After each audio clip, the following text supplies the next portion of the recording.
Now, if you're using the alpha of 0.01, then you need an F ratio of 6.36. If you have an alpha of 0.05, you need an F ratio of 3.68. So as you see here, if this number on the bottom was larger than the number on the top, then you're going to have a really small F ratio, and chances are there's not going to be a difference between the groups. And so that's not going to be good. There's going to be more error than there is the difference that you want to see, the treatment effects. There's going to be more random effects than there are treatment effects. So hopefully that makes sense. If not, we can have a discussion about this later. So the null hypothesis is going to be the same, just adding one extra group to this. So there are no differences between these groups, or the null hypothesis is the mean of the first group is equal to the mean of the second group, which is equal to the mean of the third group. And now, alternative, we know that they're not going to be equal. At least one mean difference is prevalent. At least one mean difference is prevalent. And that's so important, that these could be equal. These could be equal very well, but maybe these two are not equal. So at least one group, and there's a way in which we can figure out how to sort of divide this and figure out where, in fact, the difference lies. So we ran, so yeah, I think this is a really good example. So let's say we do run our analysis and we get a p-value equal to 0.006, and we reject the null hypothesis, right? So we reject this null hypothesis, and the next question is, where does the difference lie? We know that there's a difference, but since we have more than two groups, we have to do an additional test to find out where exactly the difference lies between the groups. These two groups could very well be equal. So the question is quite simply, where does the difference lie? And we would use a post hoc test. That's how we're going to solve this problem. And in particular, we will use the Tukey, and I think there's one other one, and we'll see the other one that will be important if we some of our assumptions are violated, such as, I think one of the most important assumption is normality, and we would use a different type of post hoc test. So here are some equations, and I think that you're going to go over in the main course of these equations. But they're here in the background operating in SPSS. And I think you've dealt with these before. Now, you're going to be tasked to put things down in the table. So we have our between treatments, and you're going to need to put like the sum of squares or degrees of freedom, the mean square, and then the F ratio, p-value, and then eta square, and do that with the within group. And of course, the total is going to be adding these two up right here. And you wouldn't add these two up, I don't think. So let's go ahead and move on with this. So we're using eta squared and not Cohen's d. So this requires an effect size that's a different scale. So remember, from Cohen's d it was 0.2, 0.5, and 0.8. For this one, a small effect size is 0.01, a medium effect size is 0.06, and a large is 0.14. Now, here's how to do the math involved. Here's the equations of how to do it. I think SPSS is going to provide us with this. So, and this is kind of like how to find the degrees of freedom for the between, within, and total. And we're going to be having, in a sense, SPSS do this work. We just have to successfully navigate through SPSS and figure out what exactly, where exactly the answer lies. Right. So I think that this is pretty straightforward. I might even post this PPT a little bit later, or you can just pause this video. So here's the F ratio. It's a MS between and MS within. And then let's go into the lab. So before I go into this lab, the assumptions that need to be met is values for an ANOVA is values are independent observations. And we talked about this before when it comes to when you gather your data, you want to have a random sample and it needs to be an independent random sample.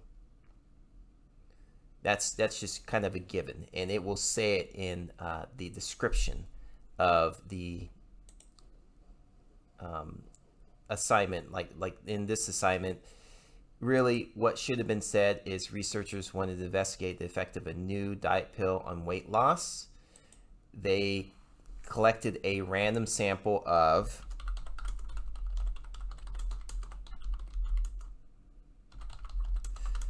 78 participants, right? So that's the random sample, and it will say this, and research that's assumed, you know, and unless otherwise, I don't really think they necessarily have to make it explicit, but it's just something that happens is, you know, that there's going to be a random sample of some sort going on, unless they say it otherwise. It all depends on the design, of course. But for the sake of what we're doing for this class and for quantitative methods, we're looking at gathering data from random samples. Population is normal distribution, so we're going to be looking at that. So, and then homogeneity of variance, and so equal variances across groups. So between the 2 or 3 populations, I think this should be 3 populations are equivalent because we're comparing 3 groups that are estimations of the population. So stuff to look forward to. All right, so let's jump right into it. And I guess I could go line by line here, and I think that I do have some important, the walkthrough does have steps. So there are some important things in the walkthrough. Also in the walkthrough, you'll find APA, is sort of the setup for APA for us to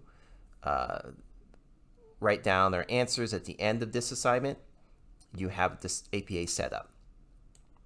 Now, let's go ahead and go into this. Researchers wanted to investigate the effect of a new pill on weight loss. They collected a random sample of 78 participants, were recruited from physician's office and randomized into one of 3 groups. Before I go into that, the very first thing that needs to happen before you do anything with your data is go look at your data and see what you have here. In my data, I have 81 participants. I have 81 participants in my data. So that's a very important distinction to be made. So I'm looking at my data. Your data, you're going to have 78. So I'm going to change this to 81 participants. And that's just representing my data that I have. All right, let's go ahead and move on. And so I'm going to move this way over here to the side right now.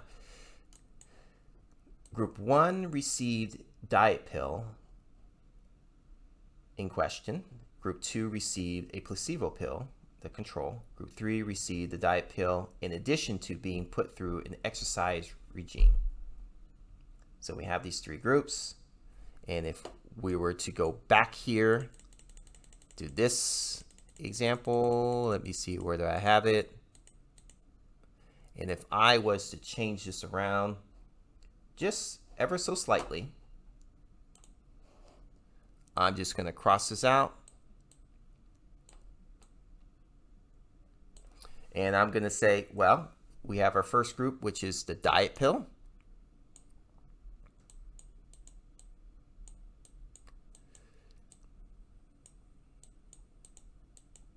And then we have the second group, which is placebo, which is basically a sugar pill that doesn't have anything of value in it. It's just a false pill. And then we have the diet pill plus exercise.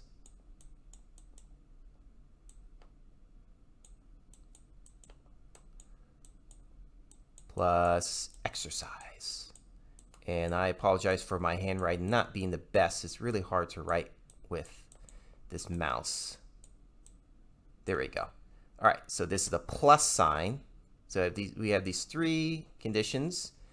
So the factor, I guess the factor would be diet treatment. So maybe it's a diet treatment would be the factor here. Or diet plan.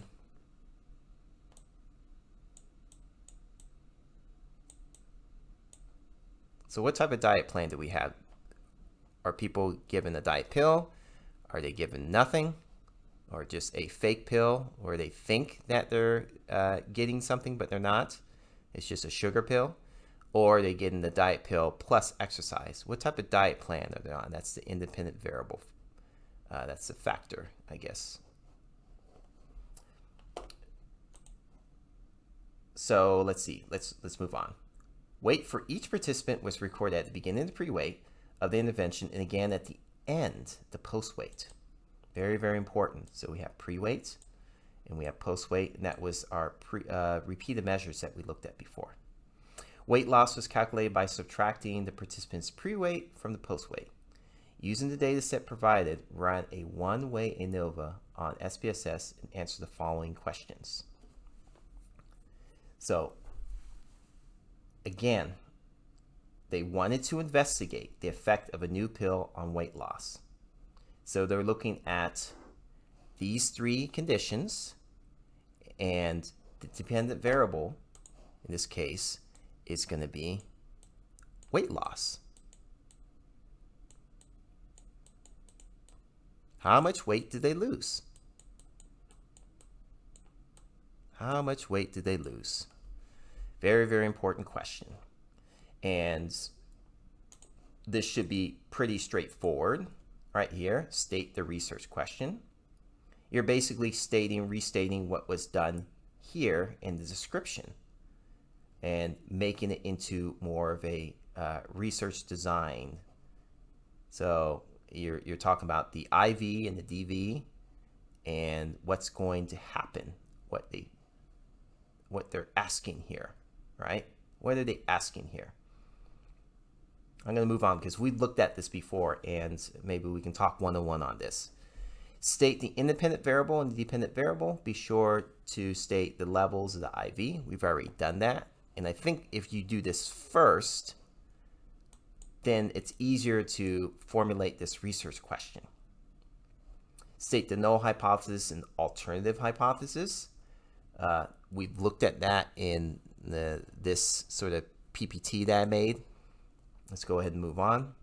What are the three assumptions of an ANOVA? Are they being met? So let's go ahead and look at this. Assumptions of an ANOVA. Let's see here. Independent observations. So you can just abbreviate this to independence. Population is approximately normal. And then homogeneity variance.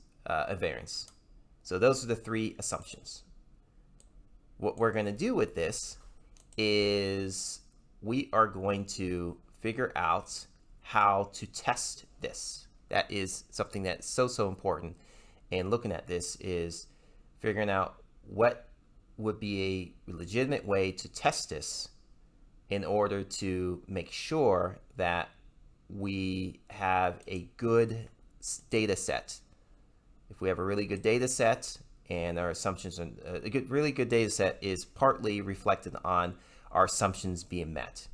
If the assumptions are not being met, then we have bias and it's hard to make inferences on our data with biases. It doesn't really accurately represent the population, for instance. So one of the things that we need to do here is I'm going to move this up and make this cover the entire